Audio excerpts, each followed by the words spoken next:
साथ में डिस्कस कर रहा था मैकेनिज्म ऑफ फर्टिलाइजेशन, जिसमें मैंने आप लोगों के साथ में डिस्कस किया था। फर्स्ट जो पॉइंट था approach of spermatozoa to ovum, कि स्पर्मेटोजोआ या स्पर्म कैसे ओवम तक पहुंचता है। सेकंड नंबर पे हमने डिस्कस किया था कैपेसिटेशन। आज हम इसका थर्ड पॉइंट डिस्कस करेंगे,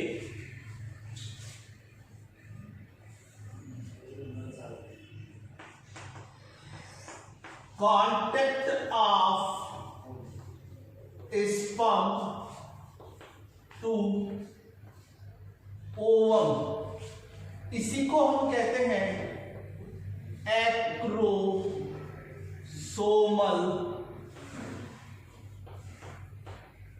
रिएक्शन। स्पर्म का ओवम से कांटेक्ट या एक्रोसोमल रिएक्शन। कल मैंने आप लोगों के साथ में डिस्कस किया था कि ओवम की सरफेस के ऊपर आपका फर्टिलाइजिंग प्रेजेंट होता है, स्पर्म की सरफेस के ऊपर एंटी फर्टिलाइजिंग होता है। दोनों स्पीसीज स्पेसिफिक होते हैं। एंटी फर्टिलाइजिंग आपका एसिड प्रोटीन का बना होता है, जबकि ओवम पर पाया जाने वाला जो फर्टिलाइजिंग है वो आपका ग्लाइकोप्रोटीन है, एक प्रकार का एस्ट्रिफाइड, H2SO4 के साथ में सल्फ्यूरिक एसिड और एस्ट्रिफाइड करके, और हम लोग क्या करते हैं, ये फर्टिलाइजिंग्स का फॉर्मेशन होता है। अब जैसे ही स्पर्म ओवम के कांटेक्ट में आता है तो क्या होता है, इसका जो एग्जांपल है वो मैं आप लोगों के सामने एक्सप्लेन करूंगा इन sea urchin. Sea urchin phylum echinodermata का मेंबर है, इकाइनस भी कहते हैं, इसी को एरिस्टोटल लार्वेन के नाम से भी जानते हैं। तो सी अर्चिन की हम लोग बात करें तो मैं डेरिवेटिव रूप से आप लोगों को इसमें एक्सप्लेन करूं। देखिए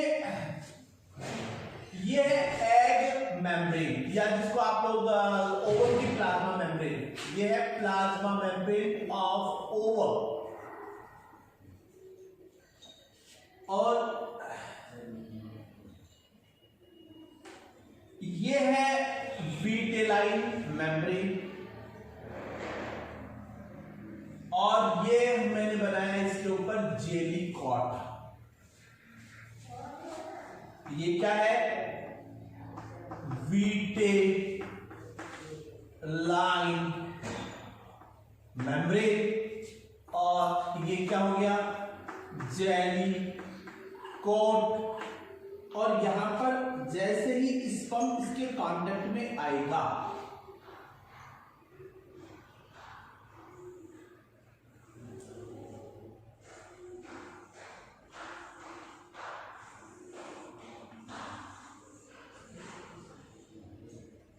स्पर्म के अंदर ये बनाया एक्रोसोम,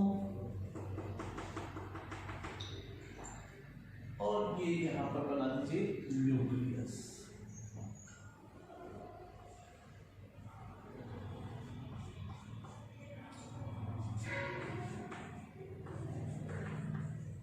एक्रोसोम और ये क्या रहेगा, न्यूक्लियस। जैसे ही स्पर्म जेलीकोट के कांटेक्ट में आता है तो यहां पर साल्ट कंसंट्रेशन चेंज होती है। यहां पर साल्ट कंसंट्रेशन जो है वो हाई हो जाती है। हाई होने का कारण क्या होता है कि जैसे ही स्पर्म जेलीकोट के कांटेक्ट में आता है तो स्पर्म के अंदर सोडियम आयन और कैल्शियम आयन का इनफ्लक्स होता है। Sodium ion and calcium ion का इनफ्लक्स होता है, जबकि हाइड्रोजन आयन का यहां पर मित्रों आप लोग बताएंगे ई फ्लक्स होता है। तो हाइड्रोजन आयन, स्पर्म एक सेल है, स्पर्म से हाइड्रोजन आयन बाहर निकल गया तो क्या होगा, स्पर्म के अंदर इंट्रासेल्युलर पीएच का मान बढ़ जाएगा। साल्ट कंसंट्रेशन इंक्रीज जैसे होगा, सोडियम एंड कैल्शियम आयन जैसे ही इस पंप के अंदर एंटर करेंगे, एंटर करते ही हाइड्रोजन आयन का इन्फ्लक्स होगा। जब ये इवेंट होता है तो यहां पर हम बता सकते हैं कि सोडियम की कंसंट्रेशन ज्यादा, कैल्शियम की कंसंट्रेशन ज्यादा, लेकिन हाइड्रोजन आयन की कंसंट्रेशन अंदर कम होने के कारण यहाँ पर पीएच का मान जो है वो ज्यादा हो जाएगा। या मैं कह सकता हूं कि intra cellular pH of sperm ये क्या होगी, हाई हो जाएगी, बढ़ जाएगी, इंक्रीज हो जाएगी। जैसे इंट्रासेलुलर पीएच इंक्रीज होती है तो एक्रोसोम और न्यूक्लियस के बीच में एक स्पेस पाया जाता है। इस स्पेस को हम लोग बोलते हैं परफोरेटोरियम। परफोरेटोरियम, ये जो परफोरेटोरियम रीजन है, इस परफोरेटोरियम रीजन के अंदर कुछ स्पेसिफिक प्रकार की प्रोटीन पाई जाती है, और ये जो प्रोटीन है ये प्रोटीन कहलाती है जी एक्टिन प्रोटीन। ये जो जी एक्टिन प्रोटीन, जी का मतलब ग्लोब्यूलर प्रोटीन, ये जो जी एक्टिन प्रोटीन है ये मोनोमर फॉर्म में पाई जाती है, एक बात। दूसरी बात, ये इनएक्टिव रहती है। इनएक्टिव होने का कारण क्या है कि ये जो जी एक्टिन प्रोटीन है इसके साथ में एक विशेष प्रकार की स्पेसिफिक प्रोटीन प्रोफिलिन प्रोटीन बाइंड रहती है। तो प्रोफिलिन प्रोटीन जो है वो जी एक्टिन प्रोटीन को ब्लॉक कर देती है, इसकी सरफेस को, मतलब कि जी एक्टिन के पॉलीमराइजेशन को रोक देती है। रोकने का काम कौन करेगा, प्रोफिलिन। तो profilin protein binds with G actin protein and to prevent the formation of F actin, यानी कि एफ एक्टिन के फॉर्मेशन को ब्लॉक करने का काम कौन करती है, प्रोफिलिन प्रोटीन करती है, क्योंकि ये जी एक्टिन के साथ में बाइंड होती है। नॉर्मल अवस्था में परफोरेटोरियम में जी एक्टिन जो प्रेजेंट है मोनोमर फॉर्म में प्रेजेंट है, प्रोफिलिन उसके साथ बाइंड है। उसका कारण है कि यहाँ पर इंट्रासेलुलर पीएच जो है वो यहाँ पर कम रहती है, हाइड्रोजन आयन की कंसंट्रेशन यहाँ पर क्या रहेगी, ज्यादा। तो हाइड्रोजन ज्यादा होने के कारण यहाँ पर जी एक्टिन और प्रोफिलिन प्रोटीन के बीच में बाइंडिंग बनी रहती है, तो जिसके कारण यहाँ पर इसका पॉलीमराइजेशन नहीं हो पाता। लेकिन जैसे मैं आपको एग्जांपल्स के साथ में एक्सप्लेन करता हूं कि जैसे मान लीजिए कि फॉर एग्जांपल के लिए ये मैंने यहां पर बनाई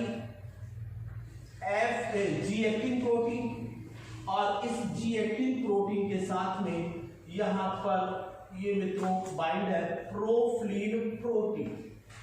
ये कौन सी प्रोटीन है, प्रोफिलिन प्रोटीन। अब यहां पर जैसे ही साल्ट कंसंट्रेशन हाई होती है, यानी कि पीएच का मान बढ़ता है, जैसे ही इंट्रा सेलुलर पीएच बढ़ती है वैसे ही profilin protein remove from the G actin protein, यहां से प्रोफिलिन प्रोटीन जो है वो रिमूव हो जाती है। इस तरह से ये जो प्रोफिलिन प्रोटीन थी, ये प्रोफिलिन प्रोटीन यहां से रिमूव हो जाती है, और ये जो आपका जी एक्टिन प्रोटीन है, ये जी एक्टिन प्रोटीन जो है वो यहां पर आप लोग बताएंगे पॉलीमराइज हो जाता है, और ये पॉलीमराइज होकर यहां पर एफ एक्टिन प्रोटीन का निर्माण करता है। तो एक्चुअल में साल्ट कंसंट्रेशन बढ़ने के कारण पीएच बढ़ गया, पीएच बढ़ने के कारण यहां से प्रोफिलिन प्रोटीन जो है वो यहां से रिमूव हो गई, रिमूव द प्रोफिलिन प्रोटीन, और इसका रिजल्ट क्या निकला, जो जी एक्टिन प्रोटीन थी, ये जो जी एक्टिन प्रोटीन थी यहां पर क्या होगा, पॉलीमराइजेशन, यानी कि polymerization of G actin protein. देखिए फ्रेंड्स, जी का मतलब ग्लोब्यूलर, जी का मतलब क्या होता है, ग्लोब्यूलर, और ये जब ग्लोब्यूल्स आपस में मिल जाते हैं तो यहां पर क्या बन जाता है, फिलामेंट बन जाता है। तो ये filamentous protein, filamentous actin protein है। ये जो फिलामेंट जैसे ही बनेगा तो क्या होगा, जी एक्टिन जैसे ही एफ एक्टिन प्रोटीन में कन्वर्ट होगी तो रोड लाइक स्ट्रक्चर बनेगी। ये जो रोड लाइक स्ट्रक्चर बनती है ये एक्रोसोम को रप्चर कर देगी और एक्रोसोम की वेसिकल्स के साथ में ये मेम्ब्रेन, वेसिकल्स की मेम्ब्रेन के साथ में फ्यूज होकर और किसका फॉर्मेशन कर देती है, एक्रोसोमल फिलामेंट का निर्माण कर देती है। किसका निर्माण करेगी, एक्रोसोमल फिलामेंट का निर्माण करेगी। देखिए कैसे,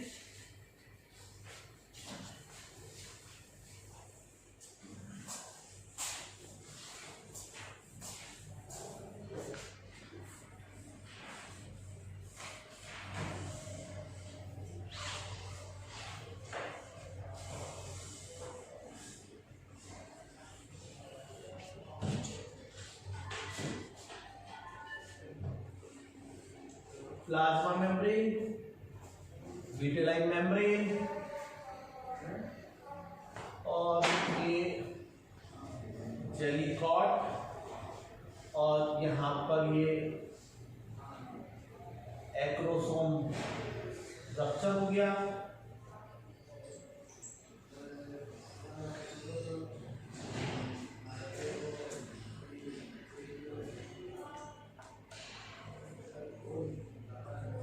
ये न्यूक्लियस और एक्रोसोम जैसे रप्चर होगा तो इससे क्या रिलीज हो जाएंगे, स्पर्म लाइसिन्स रिलीज होंगे। ये प्लाज्मा मेम्ब्रेन ऑफ ओवम,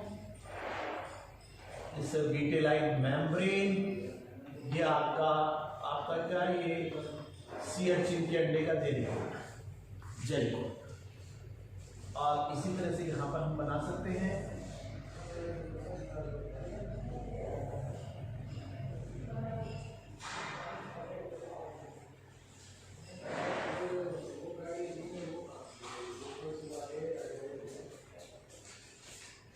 ये बन गया जी एक्रोसोमल फिलामेंट।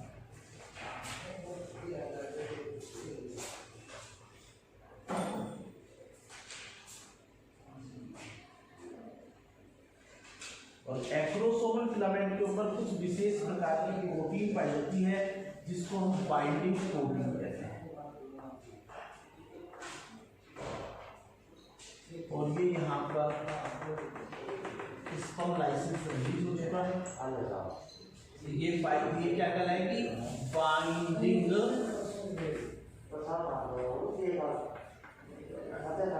प्रोटीन।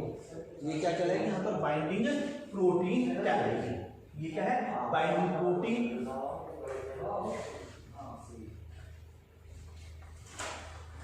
ये है स्पर्म लाइसिस। तो यहां पर हमने देखा कि हाइड्रोजन बाहर निकलता है, सोडियम और कैल्शियम अंदर जाते हैं। यहाँ पर जो पीएच है, इंट्रासेलुलर पीएच का मान अधिक हो जाएगा। अब चूंकि हाइड्रोजन आयन का इफ्लक्स हुआ तो यहाँ पर हम लोग बताएंगे कि सेल के बाहर यानी स्पर्म के बाहर एक्स्ट्रा सेलुलर पीएच का मान यहाँ पर आप लोग बताएंगे कम हो जाएगा। क्यों? क्योंकि यहाँ पर हाइड्रोजन आयन की कंसंट्रेशन ज्यादा हो जाती है। अब एक्स्ट्रा सेलुलर पीएच कम हुआ, हाइड्रोजन ज्यादा हुआ, तो यहाँ पर कैसा मीडियम डेवलप हो जाएगा, एसिडिक मीडियम। देखिए ये जो एसिडिक मीडियम है ये पॉलीस्पर्मी को रोकने का एक फैक्टर के रूप में काम करेगा, पॉलीस्पर्मी को ब्लॉक करने का काम करता है। इसके अलावा फर्टिलाइजेशन मेम्ब्रेन भी बनती है जो हम एक्टिवेशन ऑफ हार्मोन के टाइम में पढ़ेंगे। लेकिन ये जो एसिडिक मीडियम है ये भी स्पर्म को डिस्ट्रॉय करता है। फिर उसके बाद में आगे हम देखें, मैं फ्लो चार्ट के द्वारा इसको एक्सप्लेन करता हूं।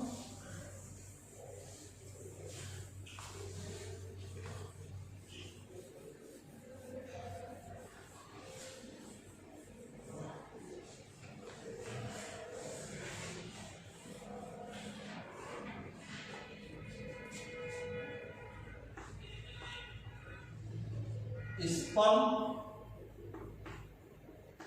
contact to jelly coat of egg of CH, दो चुके होंगे। हाइड्रोजन आयन का इफ्लक्स और सोडियम आयन का इनफ्लक्स होगा एक तरफ, साथ में कैल्शियम आयन का इनफ्लक्स भी होता है।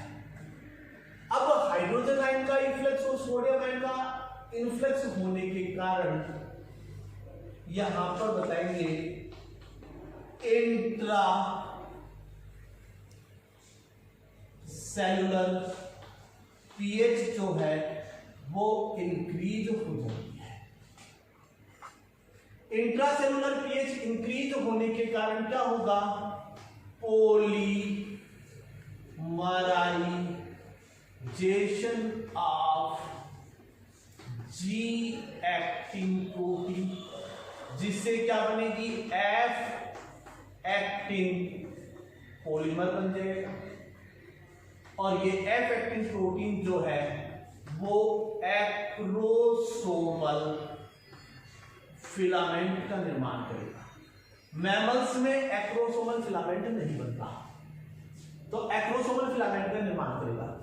दूसरी तरफ कैल्शियम आयन का जब इन्फ्लक्स होगा तो कैल्शियम आयन यहां पर स्पर्म की फर्टिलिटी और मोटिलिटी के लिए रेस्पॉन्सिबल है।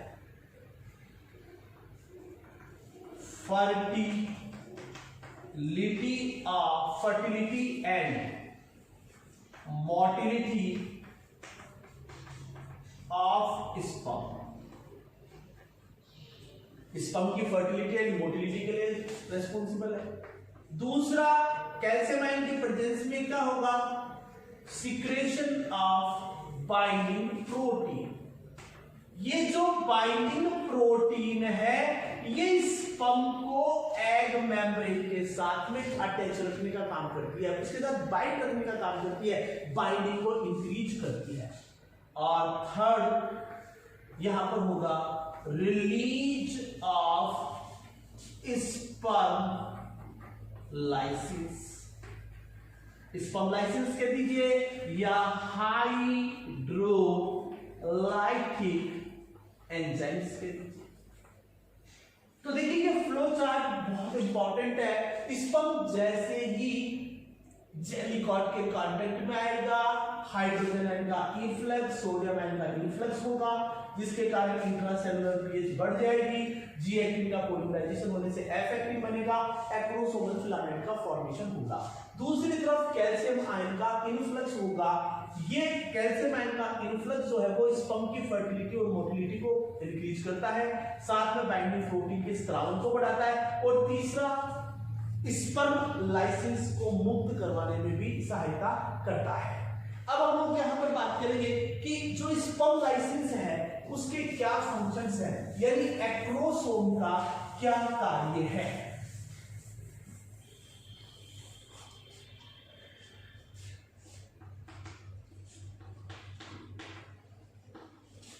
फंक्शन ऑफ एक्रोसोम, देखिए एक्रोसोम जो है इससे स्पर्म लाइसिस रिलीज होते हैं। मैंने पहले जो वीडियो थे उनमें बताया था आप लोगों को कि एक्रोसोम का जो फॉर्मेशन पढ़ाया था कि एक्रोसोम जो है it is a modified lysosome, ये लाइसोसोम एक प्रकार का, इसका फॉर्मेशन किससे होता है, गोल्जी गोली की वेसिकल से होता है। स्पर्म लाइसिस जो है, ये जो स्पर्म लाइसिस है इसमें एक प्रकार के आपके हाइड्रोलाइटिक एंजाइम्स है। कौन से एंजाइम्स होते हैं, हाइड्रोलाइटिक एंजाइम्स। और इनमें हाइड्रोलाइटिक एंजाइम्स में हम अगर बात करें तो मैं दो मुख्य रूप से आप लोगों को बताऊं, एक तो होता है प्रो एक्रोसिन, एक होता है हाइल्यूरोनिडेज। इसके अलावा प्रोटियोलाइटिक एंजाइम्स भी होती है, लेकिन आप तो इन दो चीजों के नाम दिमाग में रखिए। प्रोएक्रोसिन जो है ये इनएक्टिव फॉर्म में होता है, ये किस फॉर्म में है, इनएक्टिव फॉर्म में। यहां पर एक्रोसोमल रिएक्शन होती है जिसके कारण ये एक्टिव एक्रोसिन में कन्वर्ट हो जाता है। इसी तरह से अब स्पर्म लाइसिस की ये जो फंक्शन जो है वो हम मैमल्स के रेफरेंस में बात कर लेते हैं। एक्रोसीन जो है, अब चूंकि मैमल्स का जो अंडा है उसमें क्या पाया जाता है, जोना पेलुसिडा, तो ये किसका लाइसिस करेगा, जोना पेलुसिडा का लाइसिस करेगा। किसका लाइसिस करता है, लाइसिस ऑफ जोना पेलुसिडा। और हाइलोनिडेज ये किसका लाइसिस करेगा, कोरोना रेडिएटा का लाइसिस करेगा। किसका लाइसिस करेगा, लाइसिस ऑफ कोरोना रेडिएटा, यानी कि प्रोएक्रोसिन एक्रोसिन में परिवर्तित होकर ये जोना पेलुसिडा को नष्ट करेगा, हाइलोनिडेज जो है वो कोरोना रेडिएटा को नष्ट करेगा। इस प्रकार से स्पर्म जो है वो एग को भेद कर अंदर ओवम के पास में आ जाता है। थैंक यू गाइस, आज के लिए इतना, बाकी कल बात करेंगे।